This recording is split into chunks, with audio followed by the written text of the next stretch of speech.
สบายดีเนาะผมก็ทำมื้อนี้เสียเจริญยนต์มื้อนี้เมียสิมาเฮ็ดอันข้าวต้มหรือว่าโจ๊กเนาะโจ๊กกุ้งหรือว่าข้าวต้มกุ้งข้าวต้มกุ้งสูตรข้าวต้มกุ้งสุกินเนาะมื้อนี้เนาะโจ๊กมากะลิข้าวต้มกุ้งสุกินเนาะมื้อนี้เนาะเดี๋ยวมาเบิ่งกันว่ามีหยังแหน่โอเคเนาะมาเบิ่งกันเลยวัตถุดิบเฮาก็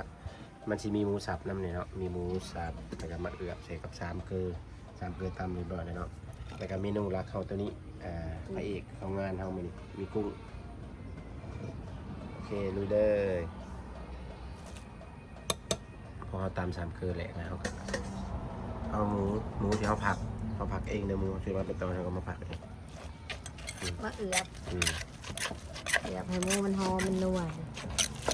ตามแต่เครื่อง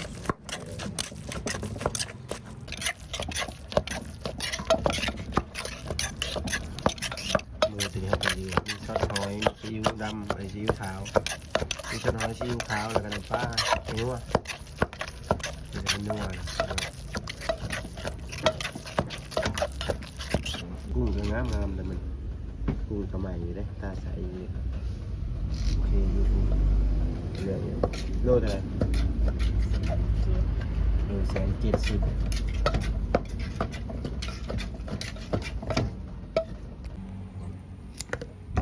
แกะกุ้งปอกกุ้งกัน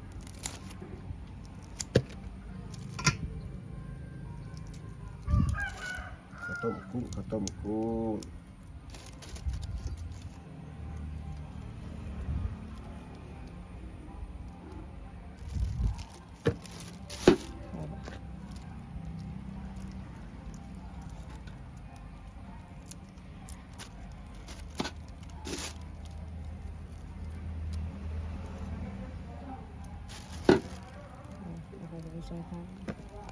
มีข้าวนี่ก็ขาดได้นะข้าวต้มข้าวเต็ม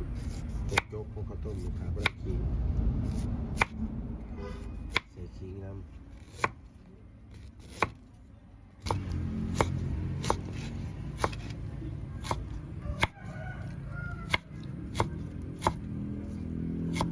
ใส่ขิงเรียบร้อยพอเตรียมเครื่องเป็นยังเรียบร้อยตัวเครื่องพวกขิงพวกผักหอมเอาไว้ใส่ห้วยนะอันนี้เรากินนะปรุงเราเตรียมกันมาผักบัวผักหอมผักตังสาย3 อย่างผักบัวผักหอมต่างซ้ายซอยแต่น้อยๆไปกินกับข้าวต้ม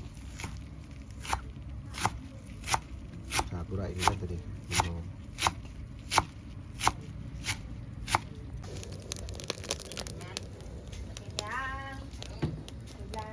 กระเทียมเราก็เจียวเอง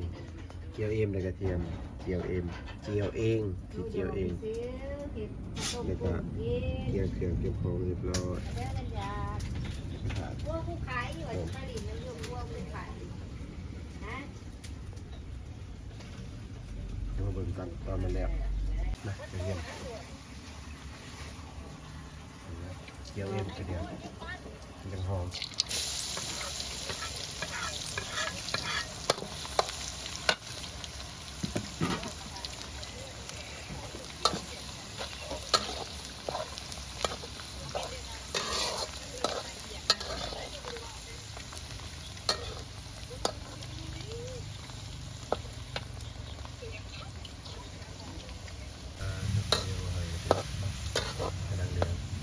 พอแล้ว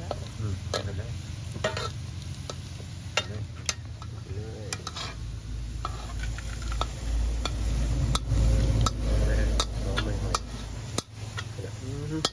หอมตีดังเลย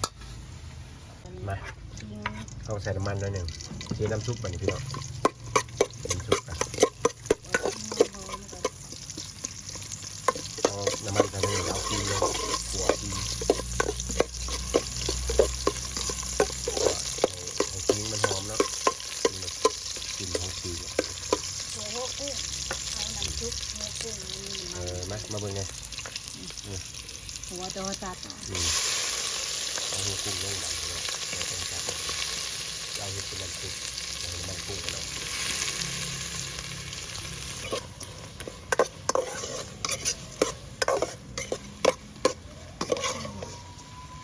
หัวเกี่ยวกับขิง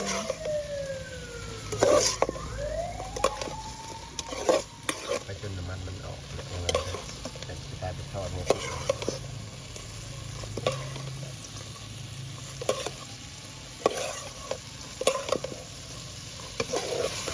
เอาน้ำเลย น้ำ เราชุบเลย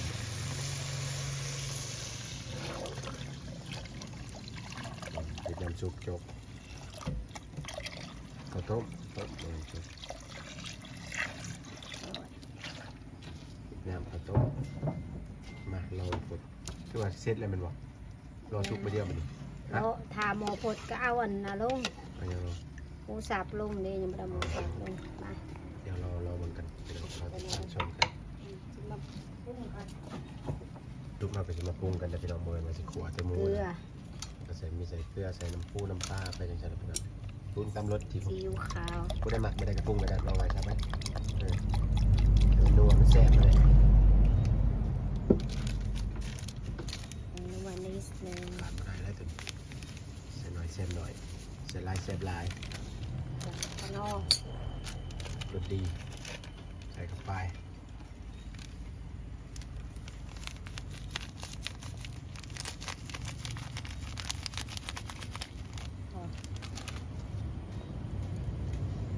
เรามาหดไข่เอาหมูลง ทาหมอพดก่อน มันหดได้ทีแล้วก็เอาหมูลงหมูต้นตำไว้นะต้องมักใส่3 เกลือใช่แล้วก็เอาลงหม้อเลยต้นนี้สไตล์เป็นลูกชิ้นบ่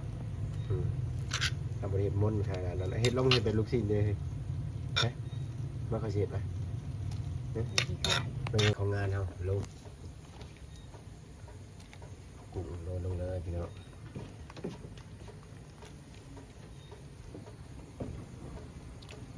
กุ้งเขาเซซูด้าเลยพี่น้องเซซูด้าแล้วเขาเข้าตู้เย็น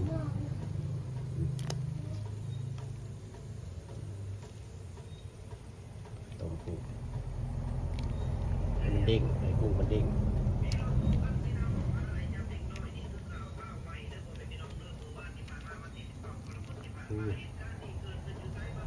เสร็จแล้วเตรียมพดพร้อมเสิร์ฟเลยมาเฮ้ยเรียบร้อยไปพี่น้องมีเด็ดถากินเลยพี่น้องเดี๋ยวมาเบิ่งกันตักให้สวย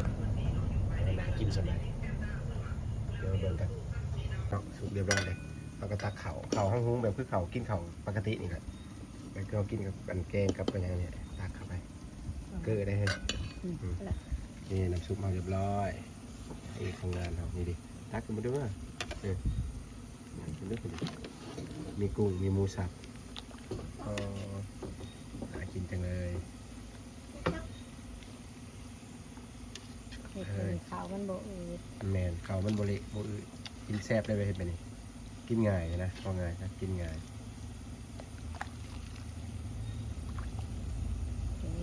เห็นไหมดีพี่น้องจะกินแบบนี้มีกระเจียมนี่กระพริกกระพักเอา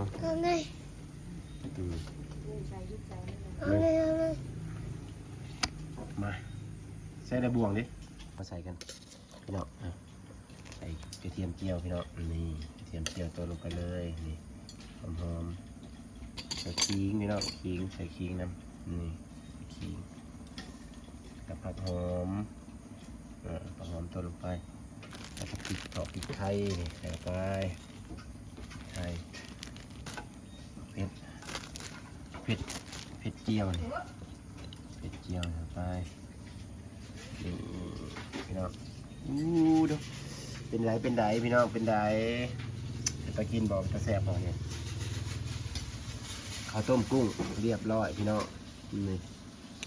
ดูนี่